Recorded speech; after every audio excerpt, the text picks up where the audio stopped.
नमस्ते दोस्तों, मैं हूं Akshay, business consultant IIT Roorkee. और आज मैं लेके आया हूं कुछ ऐसे स्टार्टअप और बिजनेस से रिलेटेड न्यूज़ और अपडेट जो कि काफ़ी इंटरेस्टिंग है। और ऐसे ही लेटेस्ट अपडेट पाते रहने के लिए इस चैनल को सब्सक्राइब करें। So without any further ado, let's start. आज का जो पहला अपडेट है वो है नोबेल लॉरिएट अभिजीत बैनर्जी की तरफ से, और उनका प्रपोज सॉल्यूशन कैसे इंडिया की इकोनॉमी को रिवाइव किया जा सकता है। दोस्तों, इसको थोड़े डेप्थ में समझने की कोशिश करते हैं कि कैसे डिमांड जनरेट करने से इंडिया की इकोनॉमी को रिवाइव किया जा सकता है। यहाँ पे बहुत सारे लोग हैं जिन्होंने सेविंग करना चालू कर दी है और जो पैसे खर्च नहीं कर रहे हैं। तो कहीं ना कहीं अगर डिमांड क्रिएट नहीं होती, मतलब आप कुछ प्रोडक्ट नहीं लेते हो मार्केट से, तो उससे क्या होता है कि जो शॉपकीपर्स हैं, किराना की स्टोर है, उनके पास डिमांड जनरेट नहीं होती। और उनके पास डिमांड जनरेट नहीं होती तो वो अपने होलसेल हैं वहाँ से सामान नहीं मंगाते।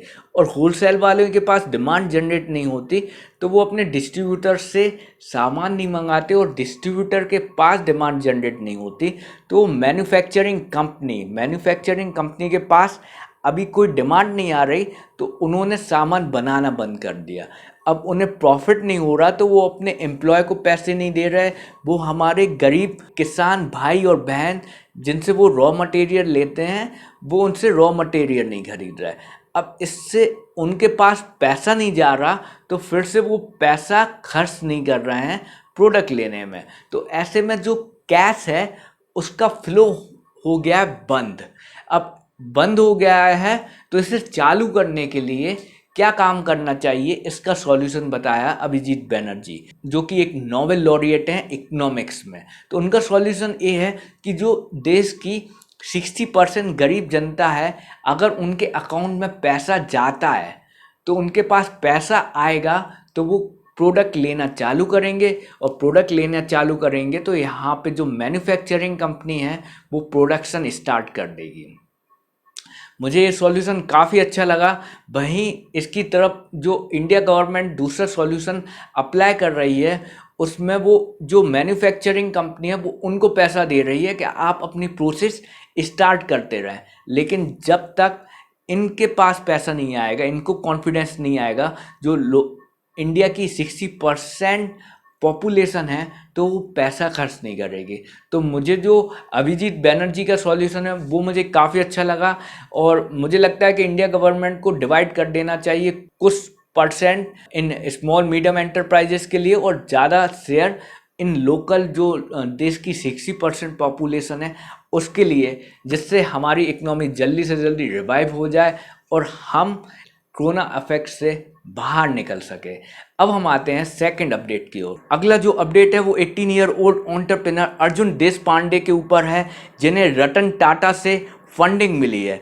और उनका स्टार्टअप है जेनरिक आधार। वो जेनरिक मेडिसिन कम दामों में पेशेंट तक पहुंचाती है। तो दोस्तों, ये जो मेडिसिन पहुंचाने की है ना, ये सप्लाई चेन काफ़ी कॉम्प्लेक्स है। क्यों कॉम्प्लेक्स है? क्योंकि एक तरफ तो डॉक्टर है जो कि कभी दवाई वो खाता नहीं है, वो ओनली प्रिस्क्राइब करता है। दूसरी तरफ मेडिकल शॉप ओनर है जो कि कभी दवाई बनाता नहीं है, वो सिर्फ दवाई देता है। और तीसरी तरफ वो लोग हैं जो दवाई लेने जाते हैं, उन्हें पता नहीं कंटेंट इसमें क्या है। और फाइनल वो कंज्यूमर आता, पेशेंट, जो कि खाता है। अब उसे नहीं पता कि जो दवाई लिखी है वही दवाई उसे मिल रही है, उसकी क्वांटिटी सही टाइम पे मिल रही है, या उसकी जो प्राइस है वो हम ज़्यादा तो पे नहीं कर रहे। तो ऐसे में कहीं ना कहीं पेशेंट है उसको फ़ायदा नहीं पहुंच पाता था। तो इसी कॉम्प्लेक्स चेन को उनने सिंप्लीफाई किया है और जो प्रॉफिट है वो अब फाइनल कंज्यूमर जो कि पेशेंट है उसके पास पहुंचता है। तो ये काफ़ी अच्छा स्टार्टअप है।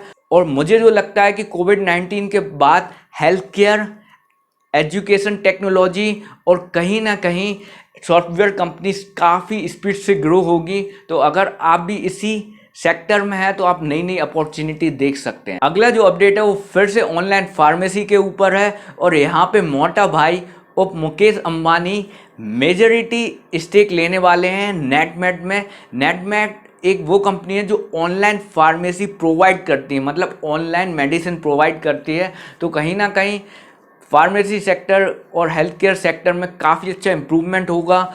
और ये अच्छी बात है क्योंकि कहीं ना कहीं हमारा हेल्थ केयर सेक्टर था वो उतना स्ट्रॉन्ग नहीं था। तो कोविड-19 के टाइम पे और कोविड-19 के बाद इसके ऊपर काफ़ी ध्यान दिया जाएगा। साथ ही साथ मुकेश अंबानी अपना 7,500 करोड़ का स्टेक जो कि एशियन पेंट में है वो उन्हें सेल कर रहे हैं। तो कहीं ना कहीं मोटा भाई ने ठान लिया है कि मुझे कोविड-19 में पैसे जोड़ना है और जियो प्लेटफॉर्म को डेट फ्री करना। इसके पहले आपको पता होगा कि फेसबुक जियो डील के बाद 2 डील हो चुकी हैं। यहाँ पे फेसबुक डील के बाद सिल्वर लेक के साथ उनकी डील हो चुकी है और अभी अभी उनकी विस्टा इक्विटी के साथ डील हुई है, जहाँ पे उन्हें 11,370 करोड़ उनको मिलेंगे विद एन इक्विटी ऑफ 2.9%। तो अभी तक जो मोटा भाई हैं उनने around 60,600 crore, I am repeating once again, 60,600 crore कोविड-19 के टाइम उनने जोड़ लिए हैं। और सुनने में ये भी आया है कि मुकेश अंबानी जी की अब 4th बड़ी डील होने वाली है जियो प्लेटफॉर्म की, जो कि लगभग लगभग $850 मिलियन से $950 मिलियन, अगर हम करोड़ में कन्वर्ट करें तो ये अराउंड 6,500 करोड़ के आसपास की डील होने वाली है। और इससे कहीं ना कहीं टोटल जो मनी है वो अराउंड 67,000 करोड़ तक का पहुंच जाएगा। मुझे लग रहा है कि जो मोटा भाई का एग्रेसिवनेस है जियो प्लेटफॉर्म को डेट फ्री करने का वो 2021 के पहले ही कंप्लीट होता हुआ नज़र आ रहा है। हम देखते हैं कि अब और नई डील कहां कहां से आ सकती हैं मुकेश अंबानी जी के पास। और इससे कहीं ना कहीं इन्वेस्टर्स का कॉन्फिडेंस है ना इंडिया पे और इंडिया के जो इकोनॉमी पे वो काफ़ी पॉजिटिव रहा है और ऐसी डील काफ़ी मजबूत कर रही हैं। यहाँ तक कि जो इंडिया गवर्नमेंट है वो अराउंड 1,300 कंपनी से बात कर रही है जो कि चाइना में बेस्ड आउट हैं कि आप इंडिया में आइए, हम आपको लैंड भी प्रोवाइड करवाएंगे और हम आपको इंफ्रास्ट्रक्चर भी प्रोवाइड करवाएंगे और आप सभी लोगों का बहुत वेलकम है। तो जो हमारी मैन्युफैक्चरिंग की ट्रेन है जो छूट गई थी, इस टाइम पे हम उस ट्रेन को पकड़ सकते हैं और इंडिया को एज अ मैन्युफैक्चरिंग पावर में भी हम चेंज कर सकते हैं over the period of time. तो ये काफ़ी अच्छी न्यूज़ है। अगला जो अपडेट है वो कैडिला फार्मास्यूटिकल से है और यहाँ पे उनका जो प्लांट है गुजरात में उसे बंद किया गया है क्योंकि उनके एम्प्लॉयज़ को कोविड-19 से पॉजिटिव पाया गया है। हालांकि 1 से 2 हफ्ते में पूरी प्लेस को सील करके सैनिटाइज करके फिर से ऑपरेशन में लाया जाएगा, लेकिन ये हेल्थ केयर के लिए अच्छी न्यूज़ नहीं है। अगला जो अपडेट है वो कोटक महिंद्रा की तरफ से है और उनके जो फाउंडर हैं उदय कोटक वो अगले साल तक सिर्फ ₹1 सैलरी लेंगे अपनी कंपनी में। यहाँ तक कि वहाँ उनकी कंपनी में सीनियर मैनेजमेंट है जिनकी सैलरी 25 लाख के ऊपर है, उनकी भी 10% से अपनी सैलरी कट डाउन कर दी है। मेरे हिसाब से एक काफ़ी अच्छा डिसीज़न है कॉस्ट कटिंग के लिए और स्ट्रेटेजिकली सोचा जाए, क्योंकि सीनियर मैनेजमेंट की अराउंड 25 लाख है तो 10% अगर कट डाउन भी होता है तो उतना फ़र्क नहीं पड़ता। और कहीं ना कहीं मुझे लगता है कि ऐसे टाइम में अगर कंपनी कम कमा रही है और एम्प्लॉय सपोर्ट कर रहे हैं तो कहीं ना कहीं ट्रस्ट लेवल है वो और डेवलप होता है और इस विपरीत परिस्थिति में कंपनी भी आगे बढ़ सकती है एक कॉस्ट कटिंग और एक अच्छी सही स्ट्रेटजी के साथ। अगले अपडेट में क्योरफिट के जो फाउंडर हैं उनने भी अपनी सैलरी लेने से मना कर दिया अगले साल तक। हालांकि हमने ये भी सुना है कि क्योरफिट ने अराउंड 500 से 600 एम्प्लॉय को ले ऑफ कर दिया है और यहाँ पे उनकी जो रेवेन्यू है, जो प्रॉफिट है, कोविड-19 के कारण जीरो हो गया है। तो ये थोड़ी स्टार्टअप से रिलेटेड ख़राब न्यूज़ है, लेकिन मुझे जो लगता है कि जो कंपनी इस कोविड-19 के टाइम पे सरवाइव कर गई वो कहीं ना कहीं बाद में एक बड़ा शेयर मार्केट में ले लेंगे। तो कामनेस और एक पॉजिटिव माइंडसेट के साथ हम सभी लोग अपने सहयोग के साथ इस कोविड-19 को हरा देंगे और हम एक ग्रोथ की ओर बढ़ेंगे। अगला update billionaire millionaire businessman Elon Musk के ऊपर है और उनका कहना है कि मैं अपने पोजीशन इसलिए बेच रहा हूँ, अपने घर इसलिए बेच रहा हूँ जिससे पब्लिक मेरे ऊपर अटैक ना कर पाए, मुझे ये ना बोले कि मैं बिलियनियर हूँ, और इससे एक पॉजिटिव इम्पैक्ट क्रिएट होगा।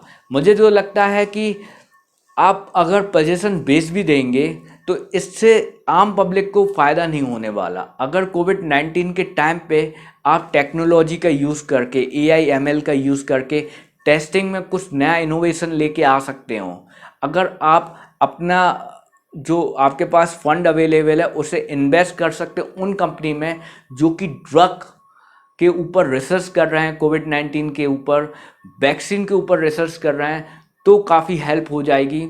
तो ये कहीं ना कहीं मुझे इनका जो आंसर है उससे मैं सेटिस्फाइड नहीं हूँ। अब हम चलते हैं अगले अपडेट की ओर। अगली जो न्यूज़ है वो ऊबर से है। ऊबर को अराउंड $2.9 बिलियन का क्वार्टर 1 में 2020 के क्वार्टर 1 में लॉस हुआ है, और वहीं ऊबर ईट की 52% ग्रोथ हुई है और उनका रेवेन्यू $4.68 बिलियन पे पहुंच गया है। तो कहीं ना कहीं food delivery, online food delivery यहाँ पे लोगों के द्वारा प्रेफर की जा रही है और इसकी ग्रोथ काफ़ी तेज़ी से होगी। वहीं ऊबर ने एक लाइम करके जो प्लेटफॉर्म था वहाँ पे उनने इन्वेस्टमेंट किया है और वो इन्वेस्टमेंट अराउंड $170 मिलियन का है। दोस्तों, मुझे जो लगता है कि कहीं ना कहीं जो ऊबर है, ओला है और जो राइड शेयरिंग प्लेटफॉर्म है, इनमें इंक्रीमेंट भी देखने को मिलेगा और डिक्रीमेंट भी देखने को मिलेगा। इंक्रीमेंट वहाँ देखने को मिलेगा जहाँ पे as a single person sharing है, क्योंकि कोविड-19 के बाद व्हीकल की कमी जरूर पड़ेगी डिस्टेंसिंग को देखते हुए। ऐसे में जो सिंगल शेयरिंग व्हीकल है, प्लेटफॉर्म है, वो ग्रो होगा, और जहाँ पे कैब शेयर होती है और जहाँ पे ह्यूमन डिस्टेंसिंग नहीं हो पाती है उन प्लेटफॉर्म में गिरावट आएगी। अगला बड़ा अपडेट, लग्जरी रिटेल नीमन मार्कस ने बैंक्रप्सी फाइल कर दी है और ये कंपनी 113 इयर्स ओल्ड कंपनी है। तो आप देख सकते हो कि 100+ ईयर्स की कंपनी भी बैंकरप्ट हो रही है कोविड-19 के टाइम पे, और कोई कोई वो सेक्टर्स हैं वहां पे ग्रोथ देखने को मिल रही है। अब हम आते हैं एक बड़े अपडेट की तरफ, जहां पे अमेजोन भी रिटेल इंडस्ट्री में अपना इन्वेस्टमेंट कर रही है। जी हाँ दोस्तों, जियो मार्ट का आपने सुना होगा, भारत मार्केट जो कि गवर्नमेंट लेके आ रहा है रिटेल चेन में, वहीं पे एक फ्यूचर रिटेल भी है जिसके अंदर बड़ी बड़ी कंपनी आती हैं जैसे बिग बाजार, हेरिटेज फ्रेश आती है। इस फ्यूचर रिटेल में अमेजोन इन्वेस्टमेंट करने जा रहा है। तो कहीं ना कहीं हम सभी लोगों को, आम लोगों को रिटेल इंडस्ट्री में काफ़ी हमें डिस्काउंट देखने को मिलेगा और काफ़ी कंपटीशन देखने को मिलेगा। तो ये हम जैसे कंज्यूमर्स के लिए एक अच्छा प्रॉफिटेबिलिटी है और एक अच्छा फ़ायदा देखने को मिलेगा। और अब हम चलते हैं आज के लास्ट अपडेट की तरफ, और ऐसे ही लेटेस्ट स्टार्टअप और बिजनेस से रिलेटेड अपडेट पाते रहने के लिए इस चैनल को अभी सब्सक्राइब करें। तो आज का लास्ट अपडेट काफ़ी अच्छा है। यहाँ पे जो चाइना बैक्ड AIIB बैंक है, एशियन इंफ्रास्ट्रक्चर इन्वेस्टर बैंक है, वो अराउंड 3,800 करोड़ रुपीस का लोन दे रही है इंडियन गवर्नमेंट को। और मुझे लगता है कि अगर ऐसे लोन मिल रहे हैं, भले ही छोटे या बड़े, तो ये इंडिया की इकोनॉमी को रिवाइव करने में काफ़ी हेल्प करेंगे। और अगर इकोनॉमी में थोड़ा मनी हम इन्फ्यूज करेंगे तो इससे एक डिमांड देखने को मिलेगी जो कि इतनी बड़ी इकोनॉमी को रिवाइव करने में काफ़ी हेल्प मिलेगी। तो आज का अपडेट यहीं पे ख़त्म करते हैं, और जाने से पहले इस चैनल को सब्सक्राइब करें, लाइक करें, कमेंट करके जरूर बताएं कि आपको आज का लेटेस्ट बिजनेस और स्टार्टअप से रिलेटेड न्यूज़ कैसा लगा। Bye bye, good night, good afternoon, जब भी आप एक वीडियो देखें। नमस्ते।